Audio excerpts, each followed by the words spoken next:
Hi class, it's me, your math teacher Jello. In today's lesson, I'm going to teach you how to understand sequences in math. Before we start, I'm going to ask you, how will you describe the given pictures? Okay? So we have symmetry. Okay, very good. So kapag sinabi nating symmetry, ito yung pagkakahawig o pantay-pantay ng mga designs o ng hugis. Okay. What else? Okay, your answer is correct. So, we also have shape.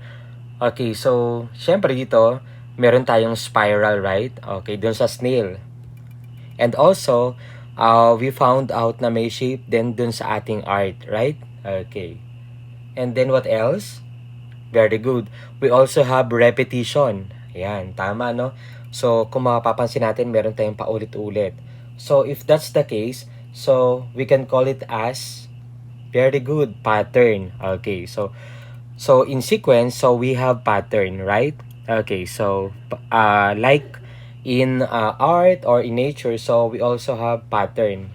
Okay, so just like we see patterns in art and nature, we can find patterns in numbers too. So these numbers or these number patterns ay tinatawag nating sequences or sequence.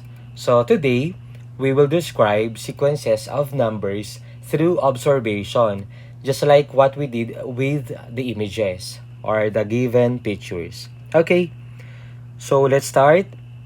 So let's generate patterns. Identify the pattern and the next two terms. So in number 1, so the given sequence is 4, 8, 12, and then we have two missing terms. So our goal here is to identify the pattern and the next two terms. Okay, so ang ating first term ay 4, and then followed by 8, then next ay 12. So meron ba tayong pattern dito? Very good. Okay, so ito ay nag-add ng 4, tama. Okay. So dito ay nag-add tayo ng 4, no? Kung mapapansin natin. So magmula sa 4, so naging 8 na siya. So 4 plus 4 becomes 8. So 8 plus 4 becomes 12. So the next two terms ay, so we have 16 and then 20, right? Okay. So ganun lang kasimple. Gets? So now, moving on sa next number. So number 2, from 1, naging 2, naging 4, naging 8. Okay, so ano kaya yung pattern natin dito, class? Very good. So, na dodoble siya or multiply it by 2. Tama. Multiply it by 2. Okay? Mahalaga kasi class na aalamin natin yung pattern para masusundan natin or masasagutan natin yung pinapahanap sa ating terms. Okay? So here, so meron tayong 1 tapos naging 2, no? Okay? So 1 times 2 is 2, 2 times 2 equals 4, 4 times 2 equals 8. So 8 times 2 equals 16, very good. And then 16 times 2, we have 32, right? Okay. So very good. So ang ating pattern dito ay multiply by 2. Okay? So, naintindihan ba, class? Now, moving on sa next example natin, number 3. So, we have 1, and then 1, tapos naging 2, naging 3, and then naging 5. So, ano kaya yung ating pattern dito? Okay, very good. So, we have sum of two preceding terms. So, sulat natin. Sum of two preceding terms.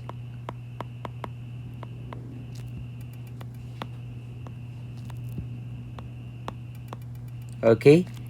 So, sum of two preceding terms. So, 1 plus 1. So, we have 2. Right? And then, 1 plus 2, magiging 3. Gets ba? Nasandan? And then, 2 plus 3, magiging 5. And then, the next two terms are, so, we have here, very good. So, we have 8. Kasi 3 plus 5 is 8. And then, ano kaya yung susunod nating term dito? So, we have 5 plus 8. Meron tayong 13. Okay, naintindihan ba? So, ganun lang kasimple. So, ang ating pattern dito ay sum of two preceding terms. Okay? Naintindihan ba, class? Now, moving on sa number 4. So, we have 1, 4, 9, 16, and 25. So, class, kung mapapansin natin, napakadali lang nitong number 4. Okay? So, as we analyze the given sequence, okay, ito ay tinatawag nating perfect squares. Tama. So, kapag in-identify natin yung pattern, ito ay tinatawag nating perfect squares. Right? So, bakit naging ito yung ating pattern? Okay, analyze natin to. Okay, so, ito, di ba, we have 1 square, the answer is 1. 2 square, the answer is 4. Di ba? Kasi 2 times 2 equals 4. And then 3 square, so we have 9, di ba? 3 times 3 equals 9. And then likewise, yung 16, so this is 4 square, kasi 4 times 4 equals 16. And also, yung 25 ay 5 square. So, what are the next two terms dito? Okay, very good. So, we have 36, no? And then, we have 49. Right? So, ito naman ay 6 square, kasi 6 times 6, that gives us 36. And also, yung 7 square, that is equal to 49. Naintindihan? Okay. And then, so, ganun lang kasimple ha, huwag kayong malilito. Next, number 5. So, sa given sequence natin, so we have whole number and then the rest fractions. So, ano naman kaya ang ating pattern dito? Okay, very good. So, ito ay decreasing sequence reciprocals. So, pababa siya pag sinabing decreasing. Okay? So, ito ay reciprocal, no? So, what comes in your mind when you hear the word reciprocal? Okay, very good. Kabaliktaran. The opposite. Okay. Reciprocal. So, syempre, itong whole number natin na 1, may over 1 siya. Kahit pagbalik-baliktarin mo yung 1 over 1, 1 pa rin magiging sagot dyan. Okay. At yung 1/2, so that this is 2 over 1 or 2, right? So, yung 1/3, magiging 3 over 1. So, yung 1/4 magiging 4 over 1.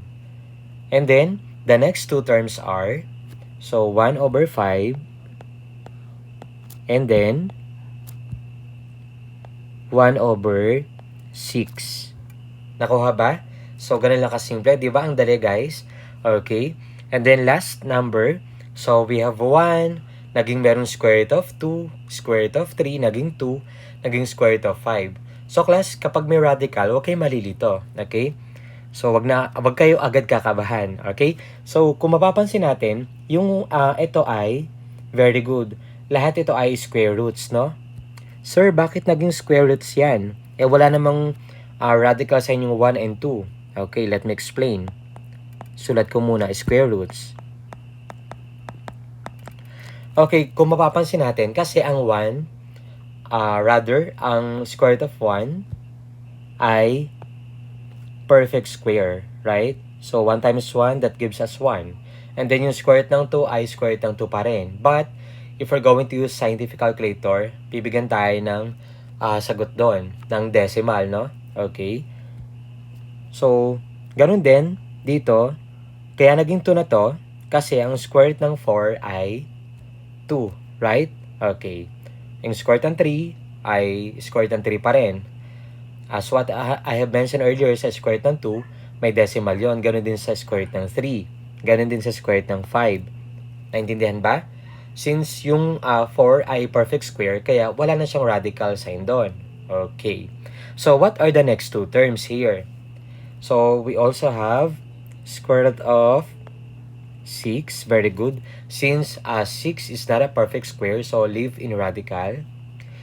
Ganun din ang 7 is not a perfect square, no?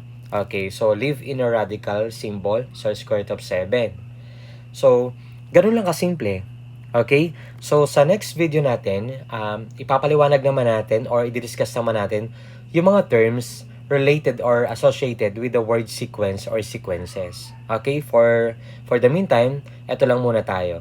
So this is the end of our video. I hope na meron ka natutunan. Thank you for watching. Follow for more.